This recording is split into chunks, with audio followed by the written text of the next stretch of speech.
네, 요한복음 21장 묵상을 나누도록 하겠습니다. 1절입니다. 그 후에 예수께서 디베랴 호수에서 또 제자들에게 자기를 나타내셨으니 나타내신 일은 이러하니라. 시몬 베드로와 디두도라 하는 도마와 갈릴리 가나 사람 나다나엘과 세베대의 아들들과 또 다른 제자 둘이 함께 있더니 시몬 베드로가 나는 물고기 잡으러 가노라 하니 그들이 우리도 함께 가겠다 하고 나가서 배에 올랐으나 그날 밤에 아무것도 잡지 못하였더니 날이 새어갈 때에 예수께서 바닷가에 서셨으나 제자들이 예수이신 줄 알지 못하는지라. 4절까지 보겠습니다.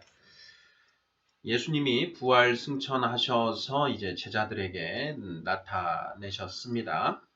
그리고 이제 요한복음 20장 30절 31절에서 사도 요한이 이 요한복음을 기록한 이유가 무엇인지 이렇게 밝히면서 글을 사실상 마무리했는데요. 이 21장을 이제 추가로 더 기록을 한 것처럼 이렇게 느껴집니다. 왜 사도 요한이 21장을 추가로 기록을 했을까 하는 부분도 이제 우리가 묵상을 해볼 만한 가치가 있는 대목인데요. 일단 21장의 내용은 베드로에 관한 내용이 핵심적이라고 할 수 있습니다. 베드로는 예수님이 잡혀가시는 그날 예수님을 3번 부인을 하지요. 닭이 2번 울기 전에 예수님을 3번 부인할 것이다 라고 하는 이제 예수님의 그 예언이 베드로에게 현실로 일어났고, 베드로는 그 일로 인해서 굉장히 이제 그 통곡하고 울게 됩니다. 그랬던 그 베드로가 이 21장에 기록된 이 일들을 통해서 다시 일어나서 사도로서의 직분을 충실하게 수행하게 된다라는 어떤 그런 맥락을 우리가 이제 알 수 있는데요. 사도 요한이 이 21장을 별도로 기록한 그 이유가 무엇인지 생각해 보면서 묵상을 나눌 필요가 있겠습니다. 자, 베드로의 현재 상태는 어떠한가 하는 것을 한번 생각해 봐야 되겠는데요. 자, 베드로가 지금 갈릴리 호수 고향으로 지금 돌아와 있습니다. 혼자만 와 있는 게 아니라 디두도라 하는 도마, 쌍둥이 도마, 그리고 나다나엘, 그리고 세베대의 아들들 요한과 야고보죠. 그리고 또 다른 제자 둘과 함께 같이 지내고 있다라는 것입니다. 그러니까 이 제자들이 지금 예수님의 그 십자가 죽음 이후에 그리고 부활하심을 목격하고 난 뒤에 지금 갈릴리 지방으로 다시 돌아와서 자기 고향 집에 와 있는 그런 상황입니다. 고향 집에 와서 이들이 무슨 일을 하고 있습니까? 복음을 전하고 있나요? 아니면 그냥 어떤 소일거리를 하면서 있나요? 아니면 생계 먹고 사는 일을 하고 있나요? 3절에 이제 그런 우리가 알 수 있는데요. 시몬 베드로가 나는 물고기 잡으러 가노라 하니 그들이 우리도 함께 가겠다 하고 나가서 배에 올랐으나 그날 밤에 아무것도 잡지 못하였다. 이렇게 되어 있습니다. 우리는 창세기 3장에서 우리가 확인한 것처럼 우리는 평생 노역형이라고 하는 하나님의 형벌에 처해져 있습니다. 그래서 먹을 것을 얻기 위해서는 매일 땀 흘려 일해야만 하는 그런 그 처지이지요. 시몬 베드로와 제자들 또한 마찬가지입니다. 이들이 지금 고향으로 돌아왔지만 그냥 놀고 먹을 수는 없지요. 놀면 먹을 게 없습니다. 그래서 일을 해야만 하고 이들은 그 직업이 어부인지라 물고기를 잡아서 생계를 유지해야만 합니다. 제자들과 다른 동생뻘 되는 그 제자들과 함께 베드로가 있다가 물고기 잡으러 가야 되겠다. 이러고 나갑니다. 그러자 다른 제자들도 베드로를 따라 나가죠. 밤새 그물질을 하지만 한 마리도 잡지를 못한 그런 상황입니다. 그런 상황에 예수님께서 새벽에 날이 새어갈 때에 바닷가에 서 계시는 그런 상황까지 그 배경이 기록되어 있습니다. 베드로의 지금 상태는 어떤가 하는 부분요. 베드로가 예수님을 따라다니면서 목숨까지 바쳐서 예수님과 함께 할 것이다. 이런 기대를 하면서 이제 기대와 의욕을 가지고 함께 했는데 예수님이 잡혀가시는 그날 새벽에 새벽달 2번 울기 전에 죽는 게 두려워서 나는 예수를 모른다 하고 3번 부인을 합니다. 그런 자신의 그런 형편없는 그런 모습을 보고 의기소침하고 있는 그런 상황이 그려집니다. 나 같은 놈이 무슨 복음을 전하냐, 예수님의 제자로서 어떤 내가 무슨 일을 할 수 있겠느냐 하는 그런 의기소침한 그런 상황이지요. 지금 고향에 내려와서 복음을 전하는 일은 뭐 꿈도 못 꾸고 먹고 사는 일을 해야 되는데 먹고 사는 일도 손에 잘 잡히지 않는 어떤 그런 상황 아닐까 이런 생각이 듭니다. 자, 그런 상황에서 5절 예수께서 이르시되 얘들아 너희에게 고기가 있느냐 대답하되 없나이다. 이르시되 그물을 배 오른편에 던지라 그리하면 잡으리라 하시니 이에 던졌더니 물고기가 많아 그물을 들 수 없더라. 예수께서 사랑하시는 그 제자가 베드로에게 이르되 주님이시라 하니 시몬 베드로가 벗고 있다가 주님이라 하는 말을 듣고 겉옷을 두른 후에 바다로 뛰어내리더라. 다른 제자들은 육지에서 거리가 불과 한 50칸쯤 되므로 작은 배를 타고 물고기 등 그물을 끌고 와서 육지에 올라보니 숯불이 있는데 그 위에 생선이 놓였고 떡도 있더라. 어디서 많이 본 장면이 다시 그려지는 듯합니다. 자, 5절 예수께서 이르시되 얘들아 너희에게 고기가 있느냐 대답하되 없나이다. 6절 이르시되 그물을 배 오른편에 던지라 그리하면 잡으리라 하시니 이에 던졌더니 물고기가 많아 그물을 들 수 없더라. 네, 이 부분요. 예수님이 설교를 하십니다. 물가에서 설교를 하시고 그때 이제 그 베드로의 배에 타셔서 설교를 하셨죠. 그때 베드로는 밤새 그물질을 하였지만 물고기를 한 마리도 잡지 못한 상황이었습니다. 설교를 마치신 예수님이 베드로에게 자, 깊은 곳에 그물을 내리라 하고 그렇게 말씀을 하시지요. 그 말씀에 이제 베드로가 그물을 내립니다. 그랬더니 그 물고기가 가득 잡히지요. 그러자 베드로가 예수님 앞에 바짝 엎드려서 주여 저는 죄인입니다. 저를 떠나시옵소서 이렇게 그 이야기를 하는 그런 대목이 있지 않습니까? 바로 그 장면이 오버랩되는 그런 그 장면인데요. 그 모습, 그 상황을 보면서 그 7절에 예수께서 사랑하시는 그 제자, 바로 사도 요한을 가리키는 거죠. 사도 요한이 베드로에게 주님이시다 라고 이야기를 하는 것입니다. 사도 요한은 굉장히 이제 그 상황 인식 능력이 탁월한 것 같습니다. 어떻게 보면 눈치가 빠르다라고 말할 수 있겠지요. 사도 요한이 바로 주님이시다라고 이야기하니까 베드로의 반응, 우리가 잘 알고 있는 그 반응인데 베드로가 벗고 있다가 주님이라 하는 말을 듣고 겉옷을 두른 후에 바다로 뛰어내렸다 이렇게 되어 있습니다. 자, 여기에서 이제 저는 이런 묵상을 해 보았습니다. 물고기를 잡기 위해서 이제 겉옷을 벗어뒀다라는 것이죠. 그런데 주님이시다, 예수님이시다라는 그 얘기를 듣고 겉옷을 두르고 바다로 뛰어내렸다. 이 겉옷을 두르고 바다로 뛰어내렸다라는 이 표현이 어떤 의미를 담고 있는 것인가? 왜 베드로는 그 겉옷을 두르고 바다로 뛰어내렸을까? 이것도 한번 이제 우리가 묵상해 볼 필요가 있는 대목이죠. 우리 성도님들께서는 이 베드로의 행위가 무엇을 의미한다 하는 것으로 묵상을 하고 계시는지요. 베드로가 옷을 벗고 있었습니다. 물고기 잡을 때 당연히 물도 많이 묻을 것이고 그래서 옷을 벗어두었다. 그런데 예수님이시다라는 말을 듣고 그 옷을 벗어두었던 겉옷을 두르고 물로 뛰어들었다라는 것입니다. 어차피 물로 바다로 뛰어내리면 어차피 젖을 것인데 왜 겉옷을 두르고 갔을까? 그 앞에 보면 시몬 베드로가 벗고 있다가라고 하는 그런 표현이 있는데요. 벗고 있다가 겉옷을 두르고 바다로 뛰어들었다. 저는 이 부분이 참 우리에게 시사하는 바가 크다고 묵상을 합니다. 지금 시몬 베드로는 지금 그 마음 상태가 벌거벗고 있는 그런 상태라는 것이죠.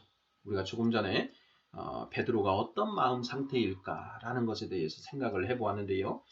죽는 것이 두려워서 사탄은 사망 권세로 이 세상 우리들을 지배하고 있다라고 했습니다. 그리고 우리들은 죽는 것이 두려워서 사탄의 종노릇을 하고 있지요. 히브리서 2장 15, 16, 14, 15절이죠. 죽기를 15절 죽기를 무서워하여 죽기를 두려워하여 한평생 매여 종노릇하는 자들을 놓아주려 하심이라. 사탄은 죽음을 무기로 우리들을 그 종 삼고 있고 우리는 죽는 것이 두려워서 사탄의 종노릇을 하고 있지요. 베드로가 예수님을 부인한 이유, 나 전혀 모르는 사람이다 하고 3번이나 부인을 했습니다. 그 이유가 무엇인가요? 안다고 했다가 예수님처럼 같이 잡혀서 죽임을 당할까봐, 죽을까봐 그렇게 한 것이지 않습니까? 자, 그렇게 죽는 것이 무서워서 예수님을 모른다라고 한 베드로의 이 마음 상태는 벌거벗은 상태라는 것이죠. 예수님이 선한 사마리아인의 비유에서 한 사람이 길을 가다가 강도를 만나서 완전히 옷까지 다 뺏겨서 벌거벗긴 채로 버려져 있는 상황을 이야기하지 않습니까? 지금 베드로의 상황이 그렇게 완전히 벌거벗겨진 채로 있다라는 것이죠. 베드로에게 있는 최소한의 양심, 내가 예수님의 제자다라고 하는 것, 그것까지도 부인하는 거짓말을 한 그 상태, 완전히 발가벗겨져 있는 그런 상태라는 것이죠.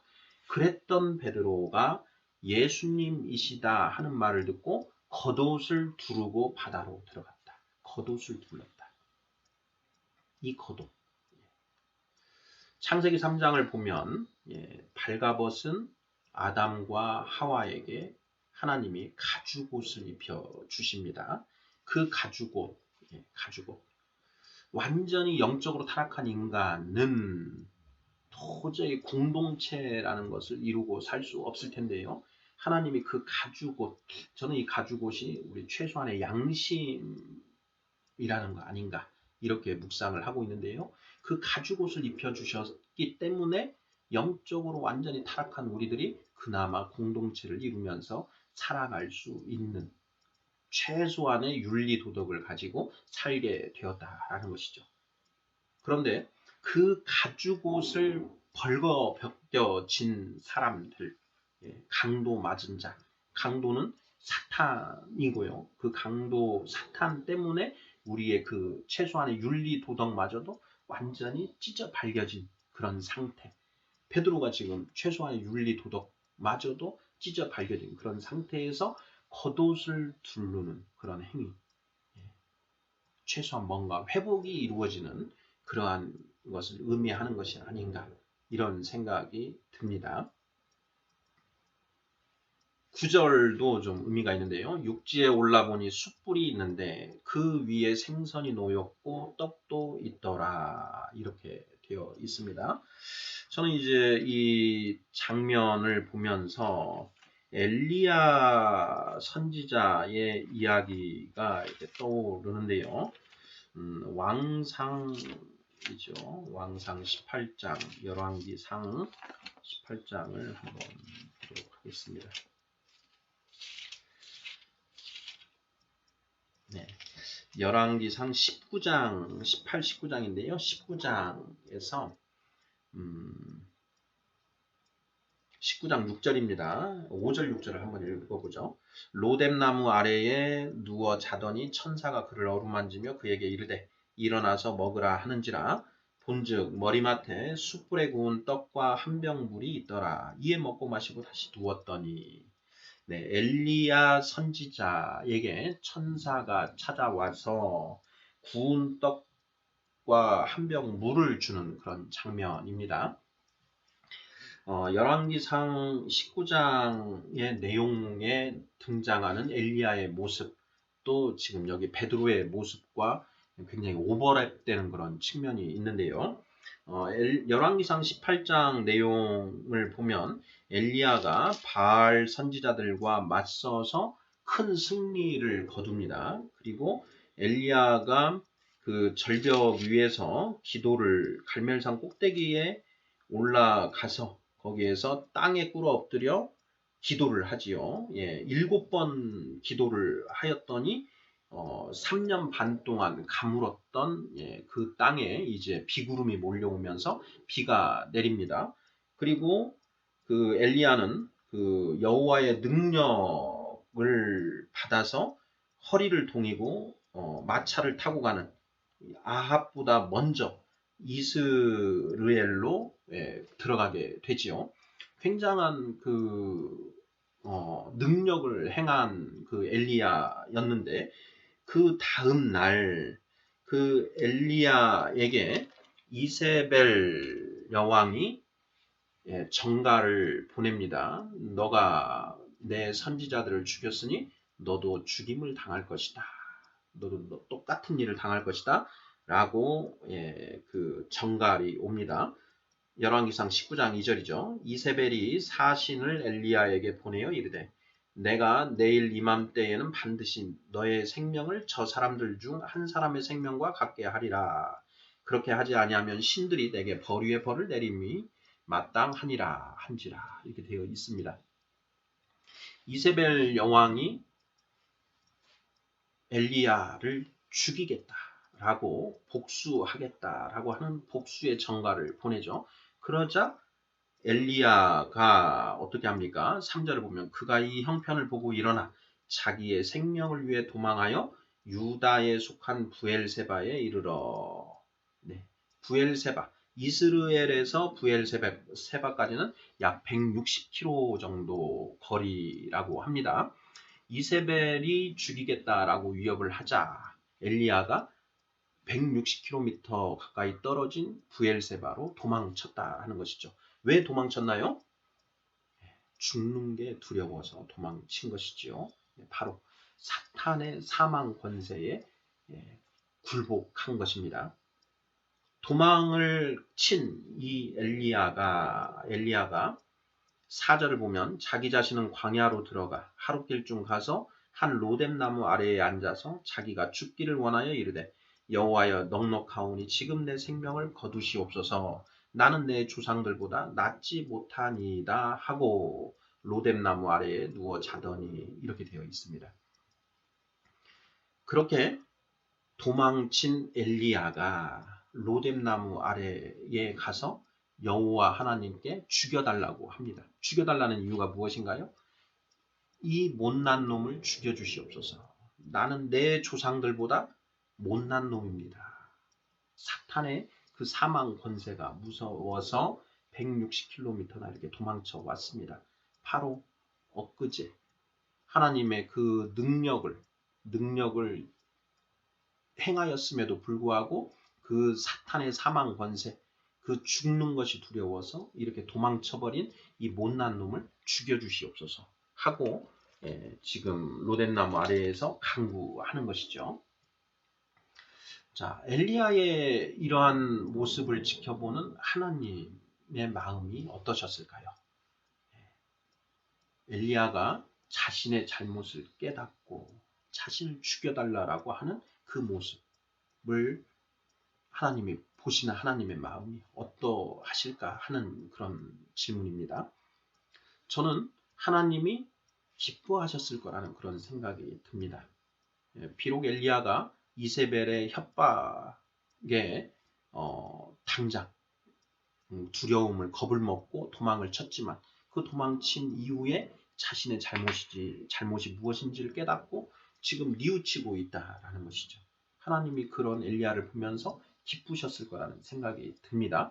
그래서 하나님이 그러한 엘리야를 위로해 주시지요. 어떻게 위로를 해 주십니까? 바로 5절, 6절이죠. 로뎀나무 아래에 누워 자더니 천사가 그를 어루만지며 그에게 이르되 일어나서 먹으라 하는지라. 본즉 머리맡에 숯불에 구운 떡과 한 병 물이 있더라. 이에 먹고 마시고 다시 누웠더니 네, 이렇게 되어 있습니다. 자신이 사탄의 사망 권세에 굴복하여 그런 못난 모습을 보인 것을 깨닫고 하나님께 죽음으로 사죄하고자 하는 그런 엘리야의 모습, 그것을 보시면서 하나님이 기특하게 생각하시고 그 엘리야를 위로해 주셨다라는 것이죠. 바로 이 장면이 지금 요한복음 21장 베드로에게 일어나고 있다라는 것입니다. 베드로가 예수님을 3번 부인하고 의기소침하여 고향에 낙향해서 하루하루 의기소침한 모습으로 지내고 있는 그런 상황이지요. 자, 그런 베드로를 예수님이 위로하러 오신 것입니다. 베드로는 내가 죽는 게 두려워서 내 주님 예수님을 내가 부인하였다. 이런 못난 놈이 세상에 어디 있느냐. 큰 소리는 있는 대로 닫혀놓고 그게 뭐냐. 이러한 베드로의 그 모습, 엘리야의 모습과 거의 비슷하지 않은가요?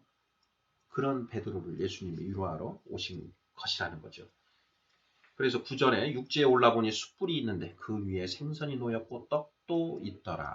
바로 이 대목이 로뎀나무 아래에 자고 있는 그 엘리야의 머리맡에 숯불에 구운 떡과 한 병 물이 있는 이 장면과 너무나 흡사하다라는 것입니다. 10절 보겠습니다.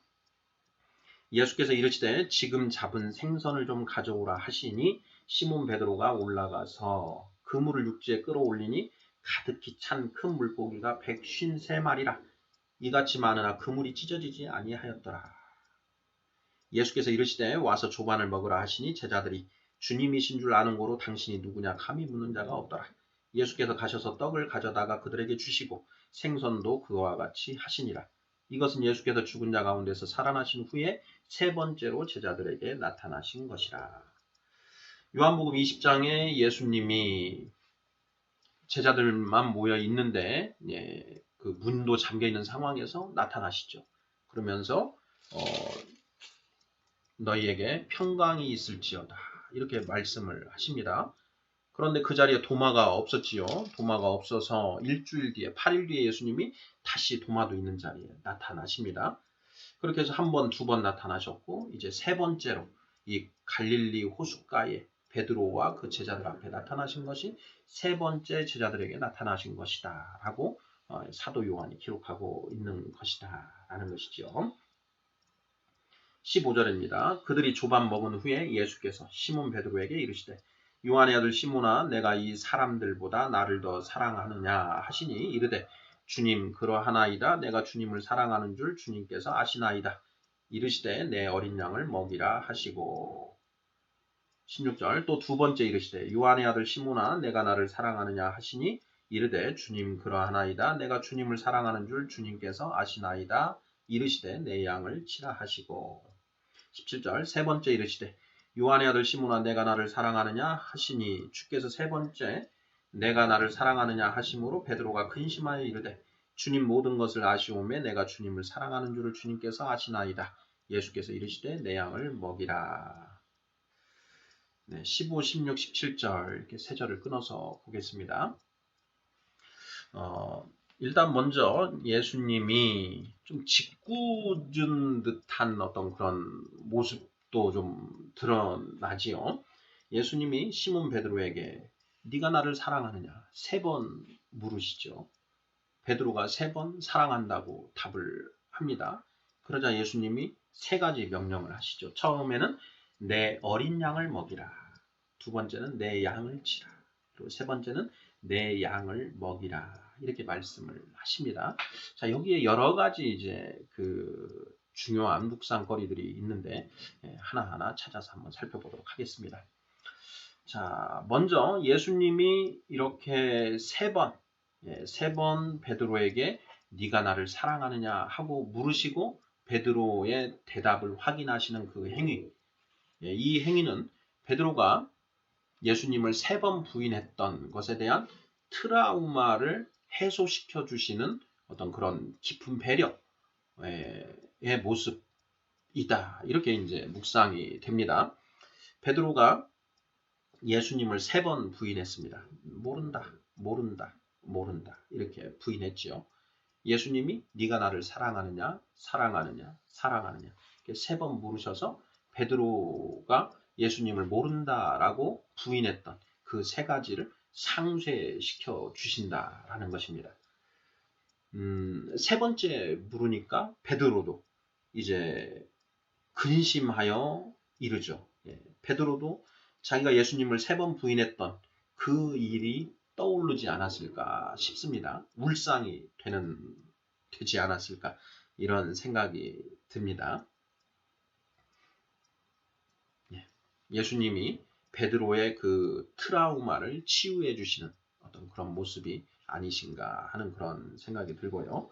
우리가 열왕기상 19장에서도 그 여호와 하나님이 엘리야에게 그 한 번이 아니라 두 번 이렇게 그 질책을 하시는 그런 모습들이 있는데요. 한번 그것과도 연관시켜서 묵상을 해보시면 어떨까 싶습니다. 자, 15절에서 이제 우리가 묵상할 것이 하나가 있는데요. 시몬아, 내가 이 사람들보다 나를 더 사랑하느냐 하는 이 대목인데요. 이것에 이제 그 주가 달려 있는데 또는 이것들보다 이렇게 되어 있습니다. 자, 이 사람들보다 나를 더 사랑하느냐 이렇게 해석이 되어 있는 경우가 있고, 자, 이것들보다 나를 더 사랑하느냐 이렇게 이제 그 해석을 할 수도 있다라는 것입니다. 여기에 대해서는 이제 신학자들 간에 이제 논란이 있습니다. 이 사람들보다 나를 더 사랑하느냐 이렇게 그 해석하는 게 맞다. 히브리어를 이렇게 해석하는 게 맞다. 헬라어를 이렇게 해석하는 게 맞다라는 이제 견해가 있고요. 아니다. 이것들보다 나를 더 사랑하느냐 이렇게 해석해야 된다라는 견해가 있다라는 것이죠. 자, 이 사람들보다라고 했을 때에는 함께 있었던 다른 제자들을 그 제자들보다 네가 나 예수를 더 사랑하느냐라는 그런 질문이 되는 것이고요. 자, 이것들보다 나를 더 사랑하느냐 했을 때에는 그 잡은 물고기를 가리키는 것입니다. 이 물고기들보다 네가 나를 더 사랑하느냐라는 그런 질문이 된다라는 것이죠. 자, 이 두 가지 중에 어떤 것이 더 예수님이 하신 말씀에 부합하는 그런 번역일까, 해석일까 하는 부분을 이제 우리가 생각해 보아야 하는데요.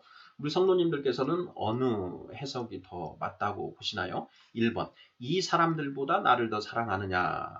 2번, 이것들보다 나를 더 사랑하느냐.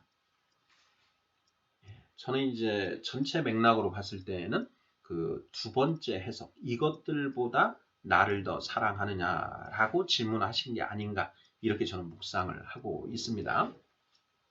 그렇게 묵상을 하는 이유는 이것인데요. 예수님은 이렇게 말씀하셨습니다. 자, 내가 너희에게 새 계명을 주나니 너희는 서로 사랑하라. 이렇게 말씀하시거든요. 서로 사랑하라. 우리가 우리 성령 받은 형제들을 사랑하는 것, 그리고 우리가 예수님을 사랑하는 것, 그 사랑의 무게를 재서 예수님을 더 사랑하고 이렇게 얘기하는 것은 좀 부적절하지 않은가? 우리가 예수님 사랑하는 만큼 형제들도 그만큼 사랑한다라는 것이죠. 그래서 예수님이 네가 여기 있는 이 다른 제자들보다 나를 더 사랑하느냐 이런 질문을 하시지 않았을까라는 그런 생각이 들고요. 그리고 두 번째, 지금 베드로가 고기 잡으러 가자 이렇게 했습니다. 물고기 잡으러 간다. 이거 물고기 잡는 것은 왜 잡는 것인가요? 먹고 사는 일이죠. 먹고 사는 일. 우리는 창세기 3장에서 너가 죽을 때까지 얼굴에 땀을 흘려야 먹을 수 있으리니 하는 평생 노역형의 그 하나님의 형벌, 우리는 알고 있습니다. 우리가 이 세상에서 먹고 살기 위해서는 반드시 땀을 흘려야 되죠. 먹고 사는 일을 해야만 합니다. 그런데 그 마태복음 우리가 16장에서 예수님이 처음으로 제자들에게 내가 고난을 받고 죽은 지 사흘째 되는 날 다시 살아나야 하리라 이런 말씀을 하셨을 때 베드로가 예수님을 붙들고 항변하여 말하지요. 주여 이런 일이 주에게 일어나서는 안 될 것입니다. 라고 강하게 말하자 예수님이 베드로에게 뭐라고 말씀하시나요?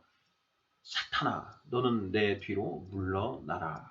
너는 나를 걸리게 하는 자로다. 네가 하나님의 일은 생각하지 아니하고 사람의 일만 생각하는도다 하고 책망을 하십니다. 그러면서 제자들에게 말씀하시는데 누구든지 나를 따르려거든 자기를 부인하고 매일 자기 십자가를 지고 나를 따르라 이렇게 말씀을 하시지요. 저는 여기에서 그 대목이 떠오릅니다. 베드로가 예수님을 붙들고 이런 일이 죽게 일어나지는 않을 것입니다. 라고 항변한 이유. 그때 베드로는 예수님이 다윗 왕처럼 예루살렘, 이스라엘의 왕이 되실 것으로 생각하고 있었다라는 것입니다. 그런데 느닷없이 예수님이 내가 왕이 되는 게 아니라 죽임을 당하고 사흘째 되는 날 다시 되살아나야 된다. 라는 이런 말도 안 되는 그런 뚱딴지 같은 말씀을 하시니 베드로가 화딱지가 났다라는 것이죠.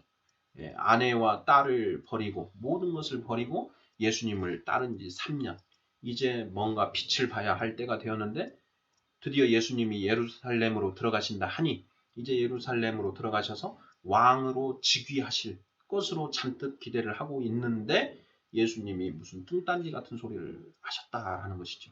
그래서 베드로가 화가 나서 예수님을 몰아붙이는 그런 장면이라는 것이죠. 그러면 베드로가 꿈꾸고 있는 것은 무엇입니까? 사람의 일이죠. 어떻게 하면 남들보다 더 출세해서 잘 먹고 잘 살 것인가 라고 생각하는 그 사람의 일을 베드로는 염두에 두고 있다라는 것입니다. 하나님의 일은 무엇입니까? 이 세상에 고통받고 있는 하늘 백성들을 구제하는 일, 구원하시는 일, 이것이 바로 하나님의 일인 것이죠. 예수님은 바로 그 일, 하나님의 일을 하시기 위해서 이 땅에 오신 것이고 또 제자들도 그런 일을 하라고 선택하신 것인데 베드로는 그런 하나님의 일에는 관심이 없고 사람의 일에만 관심이 있더라. 그래서 예수님이 네가 하나님의 일은 생각하지 아니하고 사람의 일만 생각하는도다 하고 책망하신 것이다라는 것이죠. 자, 이 대목에서 지금 요한복음 21장 15절에서 베드로가 갈릴리로 돌아와서 3년 동안 예수님을 따르면서 그렇게 공부하고 했는데 그러면 이제 복음을 전하는 일을 해야 되는데 복음 전하는 일을 하지 않고 의기소침한 상태로 먹고 사는 일, 물고기 잡는 일에만 매달려 있다라는 것이죠. 그래서 예수님이 물고기 많이 잡게 해주셨죠. 153마리나 되는 물고기를 잡았는데 그것을 보이시면서 베드로야, 네가 이 물고기가 좋냐 내가 더 좋냐 이렇게 물어보신다는 거죠. 물고기는 사람의 일이고 나는 예수 그리스도는 하나님의 일이라는 것이죠. 바로 그 마태복음 16장의 그 대목과 저는 오버랩해서 묵상이 됩니다. 그러자 베드로가 저는 주님을 더 사랑합니다. 이런 것들보다는 세상의 일보다 하나님의 일을 더 생각하고 있습니다. 라고 하는 베드로의 신앙 고백이 이르되 주님 그러하나이다. 내가 주님을 사랑하는 줄 주님께서 아시나이다. 이렇게 나오고 있다라는 것이죠.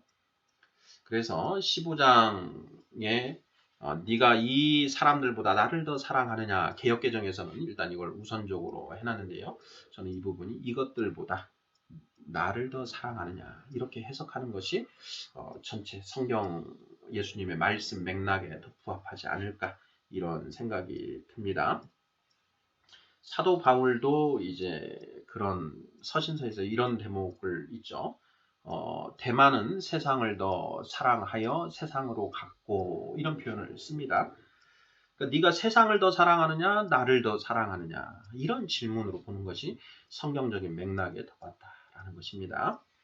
네, 이것이 생각해 볼 거리이고요. 그리고 이제 세 번째로 생각해 볼 거리는 예수님이 베드로에게 세 가지 명령을 하십니다. 그 순서와 내용을 잘 생각해 보아야 되는데요. 첫 번째는 내 어린 양을 먹이라 이렇게 말씀하시고요. 두 번째는 내 양을 치라. 그리고 세 번째는 내 양을 먹이라 이렇게 말씀하십니다. 여기 보면 어린 양을 먹이라. 그리고 세 번째는 내 양을 먹이라 이렇게 얘기하시는데 그때 내 양을 먹이라 할 때에는 그냥 일반적인 어린 양이 아니고 그냥 양이라는 그런 표현으로 되어 있습니다. 이 부분에 우리가 좀 포인트를 맞춰서 저는 묵상을 해보고 있는데요. 우리는 물과 성령으로 거듭났지요. 성령으로 거듭났습니다. 거듭나면 우리는 영적인 갓난아이 상태로 거듭났고 하나님의 말씀을 먹고 점점 자라나서 어린아이 단계를 거쳐서 장성한 자로 나아가게 된다라는 것이죠. 그래서 거듭난 이후에 우리의 신앙은 계속 성장해서 구원에 이를 때까지 자라나야 됩니다. 바로 그것을 지금 예수님이 베드로에게 명령하고 있다라는 것입니다. 내 어린 양을 먹이라. 거듭난 자들, 이제 물과 성령으로 거듭나는 자들이 앞으로 이제 있을 것인데 그들을 먹이라. 무엇을 먹이라는 것인가요? 하나님의 말씀을 먹이라는 것이죠. 예수님은 제자들에게 천국의 그 비밀들을 모두 가르쳐 주셨고 제자들이 그 천국의 비밀을 그 거듭난 성도들에게 먹여야 된다라는 것입니다. 그리고 그 거듭난 성도들은 그 복음을 먹고 점점 자라나게 된다라는 것입니다. 내 양을 치라, 내 양을 돌보라, 내 양을 먹이라. 자라난 양들도 계속 말씀을 먹여서 돌보라. 이런 명령을 하고 계시는 것이다. 저는 이렇게 묵상을 하고 있습니다. 15, 16, 17절에서 세 가지 내용에 대해서 살펴보았고요. 18절. 내가 진실로 내게 이르노니 내가 젊어서는 스스로 띠띠고 원하는 곳으로 다녔거니와 늙어서는 내 팔을 벌리리니 남이 내게 띠띠우고 원하지 아니하는 곳으로 데려가리라. 19절. 이 말씀을 하시면 베드로가 어떠한 죽음으로 하나님께 영광을 돌릴 것을 가리키심이러라. 이 말씀을 하시고 베드로에게 이르시되 나를 따르라 하시니. 18, 19절 이렇게 나눠서 보도록 하겠습니다. 베드로에게 내 어린 양을 먹이라, 내 양을 치라, 내 양을 먹이라 이렇게 명령하신 예수님이 18절 말씀을 덧붙이십니다. 내가 너에게 이르노니 네가 젊어서는 스스로 띠띠고 원하는 곳으로 다녔지만 늙어서는 내 팔을 벌리리니 남이 내게 띠띠우고 원하지 아니하는 곳으로 데려갈 것이다. 이렇게 말씀하셨다라는 것이죠. 근데 이 말씀이 무슨 뜻인가 하는 것을 이제 사도 요한이 19절에서 해석을 합니다. 이 말씀을 하신 것은 베드로가 어떻게 죽어서 하나님께 영광을 돌릴 것인지 그것을 말씀해 주신 것이다. 이렇게 이제 사도 요한이 해설을 합니다. 자, 그러면 사도 요한의 해설에 바탕해서 18절 말씀이 무슨 뜻인지 살펴봐야 될 텐데요. 여기에 네가 젊어서는 라는 표현과 네가 늙어서는 이 표현이 있습니다. 젊고 늙고 라고 하는 이 표현이요. 저는 젊어서는 이 부분은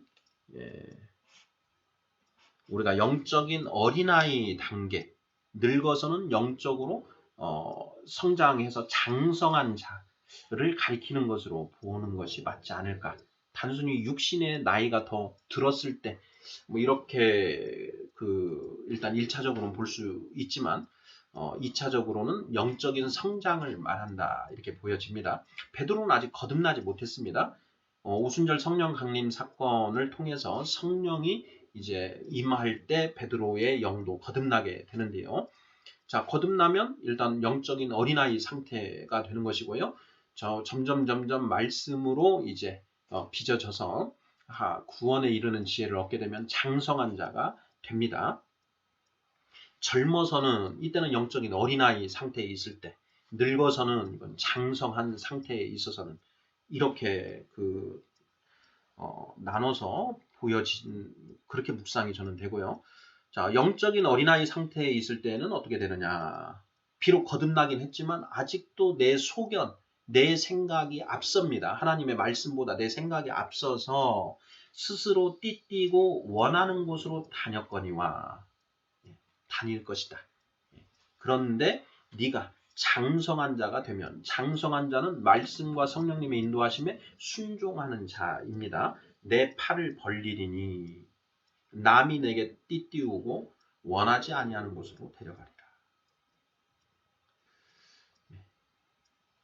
그때는 이제 여기에 이 죽음의 의미인데요. 사탄의 핍박을 받아서 베드로가 십자가에 거꾸로 매달려서 이제 못 박혀 죽지 않습니까? 이제 성경에는 기록되어 있지 않지만 이제 기독교 전승에 의하면 그렇게 되는데, 자, 네가 장성한 자가 되어서는 내 팔을 벌리리니 남이 내게 띠띠우고 원하지 아니하는 곳으로 데려가리라. 사탄, 사탄의 종로로 타는 그런 로마 병사들, 그렇게 네가 죽임을 당할 것이다 이런 것인데요. 그러한 죽임을 베드로가 순수하게 받아들인다라는 것입니다. 늙어서는, 장성한 자가 되어서는, 사탄의 사망 권세에서 벗어나서 이제는 그러한 죽음을 순순히 받아들일 수 있는, 순교를 받아들일 수 있는 그런 신앙의 성장이 이루어져 있다라는 것입니다. 제가 성경을 묵상을 해보면 신앙의 가장 그 끝판은 순교 신앙입니다. 예수님이 그렇게 말씀을 하시죠. 너희가 나를 위하여 너희 목숨을 버리는 자는 얻을 것이요 자기 목숨을 구하고자 하는 자는 잃을 것이다. 이렇게 말씀을 하십니다. 예수님은 사탄의 사망 권세를 멸하시기 위해서 이 땅에 오셨고, 그 사탄의 사망 권세에 매여서 종로로 타는 우리들을 해방시키시러 오셨습니다. 너희는 너희 육신은 죽일 수 있으되 너희 영혼은 죽이지 못하는 자들을 두려워하지 말고 너희 몸과 함께 영혼을 죽이시는 분, 멸하실 수 있는 분을 두려워하라 라고 예수님 말씀하셨습니다. 바로 하나님을 두려워하라는 것이죠. 우리의 육신은 죽일 수 있으나 영은 죽이지 못하는 자는 사탄이지요. 사탄을 두려워하지 말고 하나님을 두려워하라 이렇게 말씀하십니다. 이 경지까지 올라가는 것, 이것이 바로 장성한 자의 신앙이라는 것이죠. 아브라함이 이삭을 번제물로 바치라 하는 하나님의 그 명령에 2박 3일 동안 고민을 하다가 그 이삭을 번제물로 바치기로 결단하고 실행합니다. 바로 그 아브라함의 그 행위는 아브라함이 사탄의 사망 권세를 이겨냈다라는 것을 표방하고 있는 것이고요. 바로 그렇게 나아간 아브라함이 바로 우리의 믿음의 조상이 되었다라는 것입니다. 엘리야가 이세벨의 협박에 굴복한 것, 베드로가 그 새벽에 예수님을 3번 부인한 것, 모두 사탄의 사망 권세에 무릎 꿇은 것이죠. 거기에 굴복한 것입니다. 그랬던 베드로가 늙어서는, 장성한 자가 되어서는 이제 순교, 십자가에 거꾸로 매달려 죽는 그 죽음도 죽음도 받아들이고 나아가는, 사탄의 사망 권세를 이기는 그런 자로 나아갈 것이다. 그런데 그러한 죽음이 하나님께 영광을 돌리는 것이다 라는 것입니다.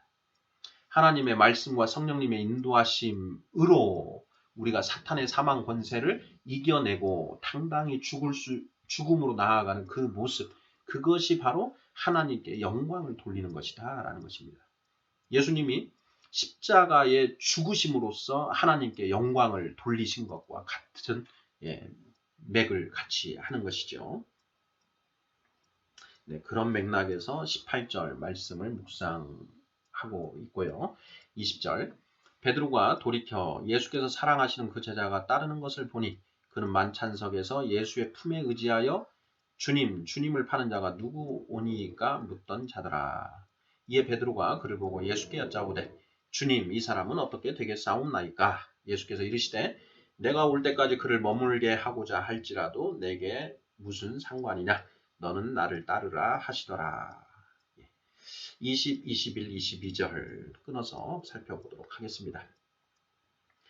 자, 19절에서 예수님이 베드로에게 나를 따르라 이렇게 말씀하셨습니다. 자, 베드로가 예수님께 3번의 신앙 고백을 하지요. 네가 나를 사랑하느냐? 예, 사랑합니다. 예수님. 3번 신앙 고백을 하니 예수님이 그러면 나를 따르라. 예수님 말씀하시죠. 그러자 베드로가 이제 예수님을 따라가다가 사도 요한을 본 것입니다. 그러면서 사도 요한은 그러면 어떻게 되나 하고 궁금해진 것이죠. 그래서 예수님께 그러면 이 사도 요한은 어떻게 되겠습니까? 하고 이제 예수님께 여쭌 것이죠. 그것에 대해서 예수님이 사도 요한은 이렇게 될 것이다 라고 대답을 하시는 것이 아니라 내가 사도 요한을 어떻게 하든 그것이 너와는 아무 상관없다. 그것은 나에게 달려있는 것이지 네가 알 바 아니다 라는 그런 말씀을 하시는 대목이지요. 22절 내가 올 때까지 그를 머물게 하고자 할지라도 내게 무슨 상관이냐. 너는 나를 따르라. 너는 나를 따르라. 다른 사람들 어떻게 되는지 거기에 관심 가지지 말고 너는 너에게 주어진 소명과 너에게 주어진 일들을 해내라 라고 하는 그런 말씀이신 것이죠.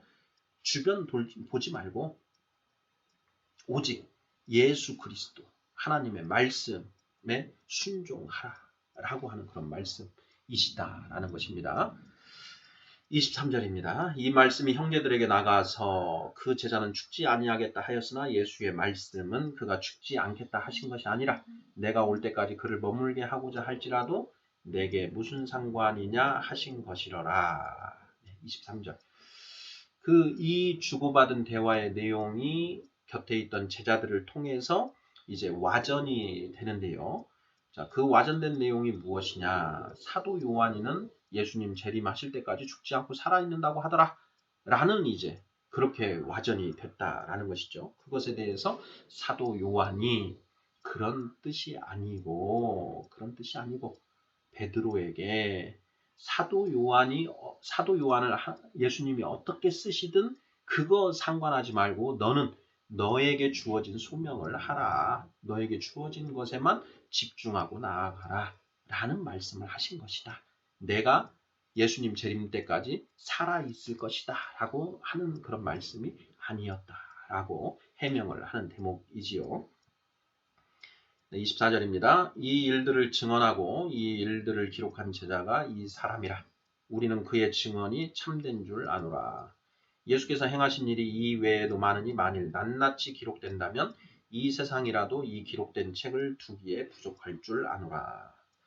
네, 예수님은 하나님의 말씀이십니다. 하나님은 말씀으로 이 세상을 창조하시고 이 세상을 운용하셨습니다. 그러니 예수께서 행하신 일을 모두 다 기록하려고 한다면 이 세상이라도 기록된 책을 두기에 부족하다. 그 마무리를 그렇게 하고 있는 것입니다. 사도 요한이 요한복음 1장 1절 태초에 말씀이 계시니라. 그 말씀이 하나님과 함께 하셨으니 곧 하나님이시라. 이렇게 시작을 하지 않습니까? 하나님이 말씀으로 이 세상을 창조하셨고 말씀으로 이 세상을 운용해 가십니다.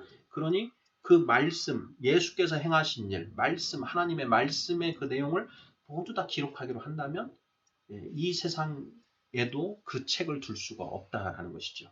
그러면 우리에게 주어진 이 한 권, 성경 66권의 이 책, 이것은 무엇이냐? 우리의 구원을 위해서 우리에게 필요한 그 내용에 한정해서 하나님이 우리에게 주신 것이다 라는 것입니다. 그리고 그것만으로, 이 66권의 내용만으로 우리는 얼마든지 구원의 감격과 영광을 누릴 수 있다라는 것입니다. 그러니 이 말씀이신 예수님의 극히 일부가 이 성경 66권으로 기록되었다. 이렇게 인식을 하면 될 것입니다. 24절에 이 일들을 증언하고 이 일들을 기록한 제자가 이 사람이다. 예수께서 사랑하시는 그 제자, 바로 나 사도 요한이 이걸 기록하였다라는 것을 명확히 한 대목이겠습니다. 네, 요한복음 21장 묵상을 나누었습니다. 21장은 사실상 요한복음 20장까지만 해도 요한복음은 모두 완결되었다라고 볼 수 있는데 사도 요한이 21장을 추가해서 기록한 이유가 무엇일까 하는 부분, 이 부분에 우리가 관점을 두고 이 말씀을 묵상해야 된다라는 말씀을 드렸습니다. 시몬 베드로를 회복시키시고 그 베드로를 예수님이 그 사용하신 그 내용, 그런 맥락을 사도 요한이 기록했다라는 것을 우리가 살펴볼 수 있고 이 부분에 포인트를 맞춰서 살펴볼 필요가 있겠다라는 말씀을 드렸습니다. 아멘.